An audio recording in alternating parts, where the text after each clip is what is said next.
Hello दोस्तों, स्वागत है आपका DFA IAS प्लेटफॉर्म पर। तो हम क्या कर रहे हैं, अब मध्य प्रदेश की जनगणना पढ़ेंगे। ठीक है, आपका जो आज का नया टॉपिक होगा दैट इज़ आपका सेंसस पढ़ेंगे हम मध्य प्रदेश से रिलेटेड। उसके पहले हम थोड़ा सा क्या करेंगे, जनगणना के बारे में जानेंगे। तो कि जनगणना है क्या, तो आपको पता है हमारे देश में पॉपुलेशन को कैलकुलेट करने के लिए हर 10 वर्षों में क्या होती है, एक जनगणना होती है। तो आपकी जो लास्ट पॉपुलेशन जो जनगणना हुई थी यानी सेंसस हुआ था, वो आपका हुआ था 2011 में। ठीक है, कब हुआ था आपका, 2011 में हुआ था। तो उसी के बारे में हम पढ़ेंगे। अभी आपका 2021 में होनी थी और जो होगी बहुत जल्दी होगी। ठीक है, तो उसके आपको अभी जो नवंबर में एग्ज़ाम आने वाला है, MP पटवारी का एग्ज़ाम होगा, ठीक है, या MP SI का एग्ज़ाम होगा, उसमें आपको 2011 की जनगणना से ही क्वेश्चन पूछे जाएंगे। और ये टॉपिक बहुत ही ज़्यादा इंपॉर्टेंट है और थोड़ा सा लंबा भी है और थोड़ा सा कॉम्प्लिकेटेड भी है। कॉम्प्लिकेटेड किस मायनों में कि यहाँ से जो क्वेश्चंस आते हैं ना, वो बहुत ही फैक्चुअल बेस्ड होते हैं। आप भूल ही जाएंगे कि कौन सा जिला सर्वाधिक छोटा है, सर्वाधिक बड़ा है, सर्वाधिक जनसंख्या वाला है, न्यूनतम जनसंख्या वाला है। तो ऐसे क्वेश्चंस आपके दिमाग में आपको बार बार रिवाइज करने से ही आएंगे। मैंने यहाँ पर बहुत ही इंपॉर्टेंट फैक्ट्स नोट किए हैं और जो आपके एग्ज़ाम के पर्पज़ से बहुत ही ज़्यादा इंपॉर्टेंट है और प्लस इतने ब्रीफ में किए हैं। और सेकेंड थिंग, आपको इस फैक्ट से बिलीव मी, अगर आप मेरे चैनल पर आप पढ़ रहे हैं तो बिलीव मी कि आपको इससे ज़्यादा कहीं पर भी नोट्स वगैरह देखने की ज़रूरत नहीं पड़ेगी। ये सफिशिएंट है, मोर देन सफिशिएंट है अप टू PSC एग्ज़ाम्स तक के लिए। ठीक है, तो चलिए अब हम स्टार्ट करते हैं। और स्टार्ट करने से पहले प्लीज़ हमारे चैनल को सब्सक्राइब ज़रूर कीजिएगा ताकि आपको जो वीडियोज़ हैं उनके अपडेट्स मिल सके। ठीक है, तो देखिए 2011 की जनगणना। तो पहले हम थोड़ा सा एक फैक्ट जान लेते हैं कि ये मध्य प्रदेश जब से अस्तित्व में आया, ठीक है, जब मध्य प्रदेश आपका अस्तित्व में आया दैट इज 1956 में। तो इस समय से लेकर ये हमारी क्या होगी, मध्य प्रदेश की 6वीं जनगणना होगी। ठीक है, और अगर आप भारत के परिप्रेक्ष्य से बात करो तो भारत की स्वतंत्रता के समय ये जो थी जनगणना है, जो वो क्या है, जब से भारत की जनगणना हुई है तब से ये 15वीं है और स्वतंत्र भारत की 7वीं है। तो अब इन दोनों में आपको कन्फ्यूज़न होगा, इसको मैं आपको क्लियर करवा देती हूँ कि सबसे पहले जो हमारे यहाँ जनगणना हुई थी वो कब हुई थी। तो आपकी जो सबसे पहले जनगणना की थी वो 21 फरवरी 1872 में लॉर्ड मेयो ने की थी। ठीक है, तो इसको भी आपको कैलकुलेट नहीं करना है। तो पहला कि जनगणना का जन्मदाता कौन है, किसने पहले सबसे पहले भारत में जनगणना की, तो वो है आपके लॉर्ड मेयो, जिसने 21 फरवरी 1872 को ऐसे नॉर्मली एक कहते हैं ना, मतलब एरिया वाइज ही जनगणना की। लेकिन एक लार्ज स्केल में और नियमित जनगणना करने का श्रेय किसको जाता है, तो हमारे लॉर्ड रिपन को जाता है, जिसने 17 फरवरी, ठीक है, जिसने 17 फरवरी 1800 ये देखिए 17 फरवरी 1881 को क्या थी, इसने नियमित जनगणना की थी। तो इसी वर्ष से कैलकुलेट करते हैं हम अपनी जनगणना को। तो इस वर्ष से अगर आप 2011 तक की जनगणना को कैलकुलेट करेंगे तो ये हमारी 15वीं जनगणना होगी। और स्वतंत्र भारत यानी 1947 के बाद से ये हमारी क्या होगी, 7वीं जनगणना होगी। तो ये पॉइंट आपको क्लियर समझ में आ गया होगा। अब सेकेंड पॉइंट कि ये प्रारंभ कब से हुई। ठीक है, तो जो आपकी 2011 की जनगणना है, ये प्रारंभ कब हुई, होनी कब प्रारंभ हुई, इसका एक तरीके कहते हैं ना, एक सर्वे कब करना स्टार्ट किया गया। तो ये 1 अप्रैल 2010 से क्या किया गया, स्टार्ट किया गया। और इस जनगणना का जो हमारा ध्येय वाक्य था वो क्या था, हमारी जनगणना हमारा भविष्य, हमारी जनगणना हमारा भविष्य। और इसका शुभंकर जो था वो था प्रगणक शिक्षिका। ठीक है, प्रगणक शिक्षिका। और ये भी याद रखिएगा, ये जो पादारबिंदा रथ हैं, यही क्या है, इनको श्रेय जाता है हमारी शुभ, मतलब एक तरीके से जनगणना के प्रतीक चिन्ह को बनाने का श्रेय किनको जाता है, पादारबिंदा रथ को जाता है। तो इम्पॉर्टेंट है बहुत, नाम याद रखिएगा। ठीक है, अब देखिए मैं ना आपको जनगणना के छोटे छोटे पॉइंट्स क्यों नोट डाउन करवा रही हूँ, वो इसलिए कि अब देखिए 2021 की जनगणना होगी तो वो आपको 2011 की जनगणना से बहुत ही अंदर डीप से क्वेश्चन पूछ सकते हैं, क्योंकि ऊपर ऊपर से क्वेश्चन तो आपके 10 सालों में बहुत बन चुके हैं। तो आपको ये देखिएगा कि डीप से आपको कितनी स्टडी आती है, और कंपटीशन बढ़ना है तो आपको थोड़ी सी डीप स्टडी तो करनी ही पड़ेगी। तो ये हो गया आपका शुभंकर प्रगणक शिक्षिका और आपका पादारबिंदा रथ, इनके क्या है, प्रतीक चिन्ह को बनाने वाले हैं। तो और मध्य प्रदेश के अस्तित्व से ये क्या है, आपकी 6वीं जनगणना है। अब भारत, ये वाला पॉइंट भी मैंने आपको कर दिया। अब देखिए भारत की जो जनगणना है, ठीक है, भारत की जो जनगणना है इसका जो उल्लेख है, ठीक है, इसका जो उल्लेख है वो कहाँ किया गया है? तो इसका जो उल्लेख है वो भारतीय संविधान के अनुच्छेद 246 में किया गया है। ये देखिए, भारत के ये इसलिए मैंने सिर्फ अनुच्छेद लिख लिया है ताकि आपको याद रहे। आप देखते साथ ही समझ जाएंगे कि हाँ, अनुच्छेद 246 में क्या है, भारत की जनगणना का उल्लेख है।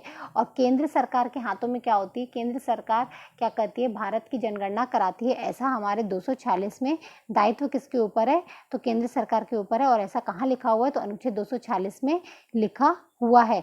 अब ये तो लिखा हुआ है कि केंद्र सरकार कराएगी, लेकिन केंद्र सरकार के कौन से डिपार्टमेंट में या कौन से मिनिस्ट्री में ये जनगणना का दायित्व है, तो ये समझ लीजिए कि गृह मंत्रालय जो है, ठीक है, सेंट्रल आपकी जो होम मिनिस्ट्री है, ठीक है, मिनिस्ट्री ऑफ होम अफेयर्स जो है, यहाँ इसके ऊपर क्या है, आपका जनसंख्या संगठन का क्या है, कार्यभार है। और इसी के अधीन आपकी क्या होती है, पूरी जनगणना होती है। भारत की जनसंख्या का एक तरीके से कह लो कैलकुलेशन या संगठन का सेंसस वगैरह कहाँ से संचालित होता है, आपके गृह मंत्रालय से होता है। और इसका जो उच्चतम अधिकारी होता है वो कौन होता है, आपका एक तरीके से महापंजीयक एवं जनगणना आयुक्त, महापंजीयक व जनगणना आयुक्त। अब दोस्तों देखेंगे, आप सोचेंगे कि मैंने ये पॉइंट्स नहीं लिखे हैं, आपको मैं बता रही हूँ। तो ये पॉइंट्स ना आपको रोज डेली टू डेली बेस पर आपको चीज़ें सुनने में आती है। जैसी जनगणना होगी इस राज्य में हो रही है, तो आपको चीज़ें सुनने में आती है। तो ये चीज़ें कॉमन सेंस है कि आपको आनी चाहिए। यहाँ पर मैं बस आपको एक क्या कहते हैं ना कि एक मेन टॉपिक में आने से पहले आपको एक लय दे रही हूँ, मैं आपको एक फ्लो दे रही हूँ कि आप वहाँ तक पहुँच सकें और आपको चीज़ें बहुत आसानी से आगे की समझ में आए। तो महापंजीयक एवं जनगणना आयुक्त क्या करता है, प्रमुख उच्च अधिकारी होता है आपकी जनगणना करने का।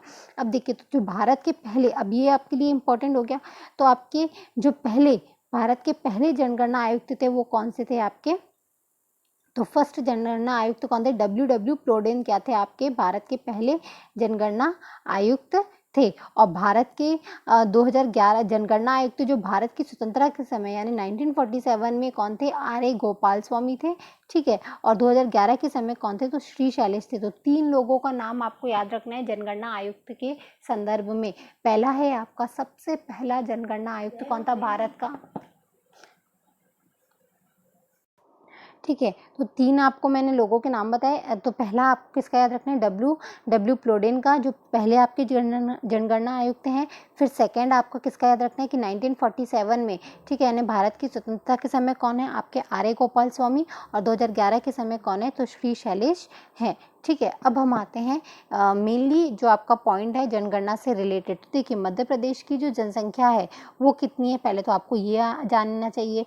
तो 7,26,26,809, फिर से अगेन लाइन रिपीटेड, 7,26,26,809, 7226809, ठीक है। इतनी आपकी जनसंख्या है मध्य प्रदेश की, जो पूरे भारत की जनसंख्या का कितना प्रतिशत है, 6% ऑफ इंडियन पॉपुलेशन, ठीक है। इसमें से अब इस जनसंख्या में 7,26,26,809 में जो महिलाओं की संख्या है यानी फीमेल जो है वो कितनी है, 3.50 करोड़, ठीक है, यानी 3,50,00,000 के करीबन, जो आपके पूरे मध्य प्रदेश की जनसंख्या का कितना प्रतिशत है, 48.50%। और आपके मेल्स कितने हैं, तो 3.76 करोड़, जो आपके पूरे मध्य प्रदेश की जनगणना के कितना है आपका 51.70% है। अब मध्य प्रदेश की जो संख्या है, ठीक है, वो आपके पूरे भारत की जनसंख्या में कितने क्रम में आती है, तो आपका मध्य प्रदेश 5वां बड़ा राज्य है जनसंख्या की दृष्टि से। याद रखिएगा, आपका मध्य प्रदेश जो है वो 5th लार्जेस्ट स्टेट है आपकी पॉपुलेशन के संदर्भ में और उसके कंटेक्स्ट में, तो 5th नंबर पे आ गया, ठीक है। तो इसके पहले 4 कौन है, उनको भी आपको पता होना चाहिए। तो सबसे पहले यूपी आता है, वेल नोन है। फिर आपका महाराष्ट्र आता है, बिहार आता है, पश्चिम बंगाल आता है, ठीक है। यूपी के बाद महाराष्ट्र, महाराष्ट्र के बाद बिहार, बिहार के बाद आपका पश्चिम बंगाल, ठीक है। अब थोड़े से कुछ इंपॉर्टेंट पॉइंट्स हैं जो आपको याद रखने हैं, वो देखते जाइए। तो जैसे देखिए, सर्वाधिक जनसंख्या वाले जिले कौन से हैं, तो पहले आपको पता होना चाहिए कि कौन से ऐसे जिले हैं जहाँ पर सर्वाधिक जनसंख्या है। तो सबसे पहले आपका कौन सा आता है, इंदौर, फिर जबलपुर, फिर सागर।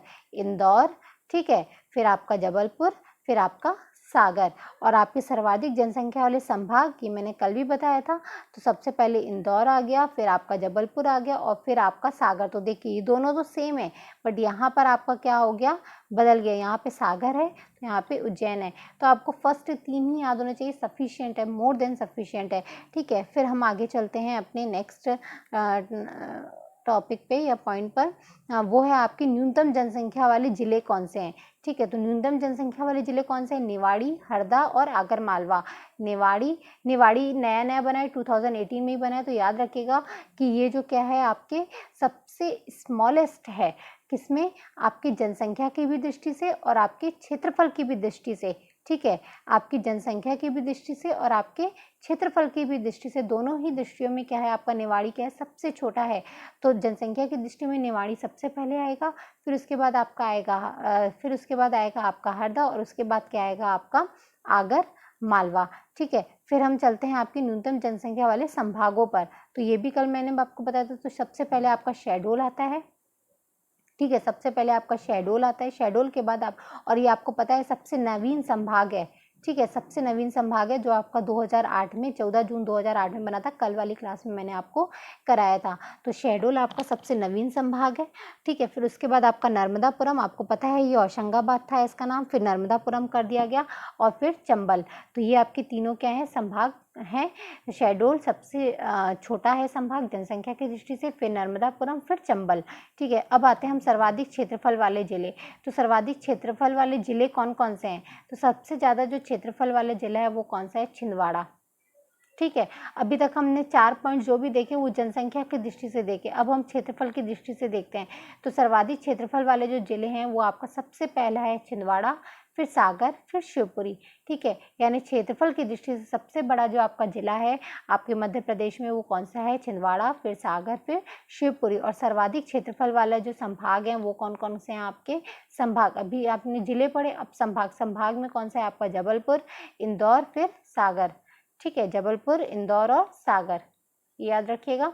ठीक है, अब हम चलते हैं सर्वाधिक क्षेत्रफल वाले न्यूनतम क्षेत्रफल वाले जिले।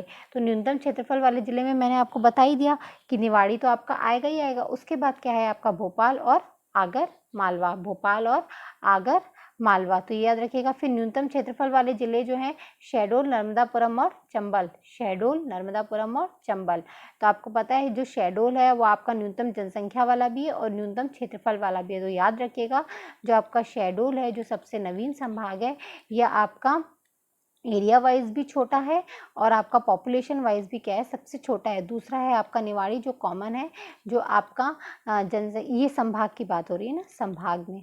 ठीक है, फिर आपका निवाड़ी जो है वो पॉपुलेशन में भी छोटा है और आपके एरिया वाइज भी छोटा है, और ये एक जिले की बात हो रही है। ठीक है, तो ये हैं आपके सारे इंपॉर्टेंट पॉइंट्स। नेक्स्ट क्लास में हम और इम्पॉर्टेंट पॉइंट्स देखेंगे, जैसे लिंगानुपात हो गया, साक्षरता हो गया, ठीक है, घनत्व हो गया, जनसंख्या घनत्व हो गया, ये सब हम क्या करेंगे नेक्स्ट क्लास में देखेंगे। तो आज की क्लास में जो हमने पढ़ा एक बार हमको एक रिवीजन कर देते हैं। हमने देखा कि 2011 की जनगणना पढ़ी। 2011 की जनगणना हुई कब थी, तो 1 अप्रैल 2010 से शुरू हुई थी। इसका ध्येय वाक्य क्या था, तो आपका हमारा भारत, हमारी जनगणना हमारा भविष्य। ठीक है, इसका शुभंकर क्या है, प्रगणक शिक्षिका है, और इसके जो प्रतीक चिन्ह के जो एक तरीके से कहने दें जन्मदाता है वो कौन से हैं, किसने रचा है, वो है पदारविंदा घोष। ठीक है, पदारविंदा घोष हैं। फिर आपने देखा कि भारत की स्वतंत्रता के समय जो जनगणना आयुक्त, मैंने आपको बताया कि भारत की जनगणना का दायित्व किसके पास है, केंद्र सरकार के पास। ऐसा कहाँ पर लिखा हुआ है, तो आपके अनुच्छेद 246 में लिखा हुआ है। ठीक है, अनुच्छेद 246 में ऐसा लिखा हुआ है कि भारत की जनगणना का दायित्व किसके ऊपर, केंद्र सरकार के ऊपर। तो केंद्र सरकार में कौन सी मिनिस्ट्री, तो मैंने आपको बताया होम अफेयर मिनिस्ट्री है। होम अफेयर में कौन सा उच्च अधिकारी होता है जनगणना का, तो आपको उसका नाम होता है जनगणना आयुक्त। ठीक है, जनगणना आयुक्त जो सबसे पहले जनगणना आयुक्त थे वो कौन से थे, हमारे भारत के डब्ल्यू प्लोडेन थे। ठीक है, और स्वतंत्रता के समय कौन थे, तो आर ए गोपाल स्वामी थे। और आपके 2011 में कौन थे, तो श्री शैलेश थे। और ये जो आपकी 2011 की जनगणना है वो आपकी 15वीं जनगणना है। ठीक है, और स्वतंत्र भारत की क्या है, 7वीं है। ये मैंने आपको बताया है कि कैसे क्यों।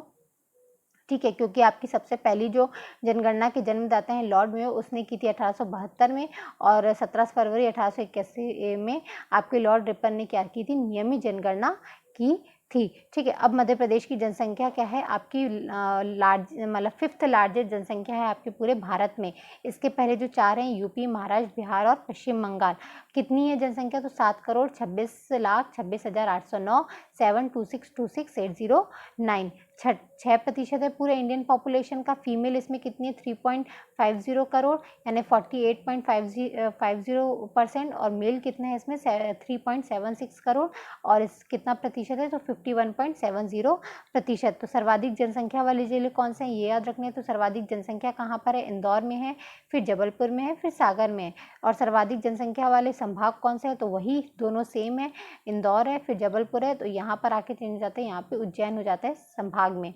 ठीक है, फिर हमने देखा कि न्यूनतम जनसंख्या वाला जिला कौन सा है, तो निवाड़ी है।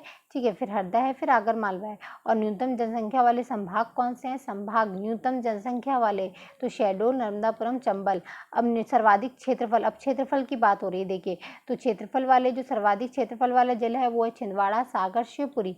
और सर्वाधिक क्षेत्रफल वाला संभाग कौन सा है, तो जबलपुर, इंदौर, सागर। फिर न्यूनतम क्षेत्रफल वाले जिले कौन से हैं, तो निवाड़ी, भोपाल, आगरमालवा।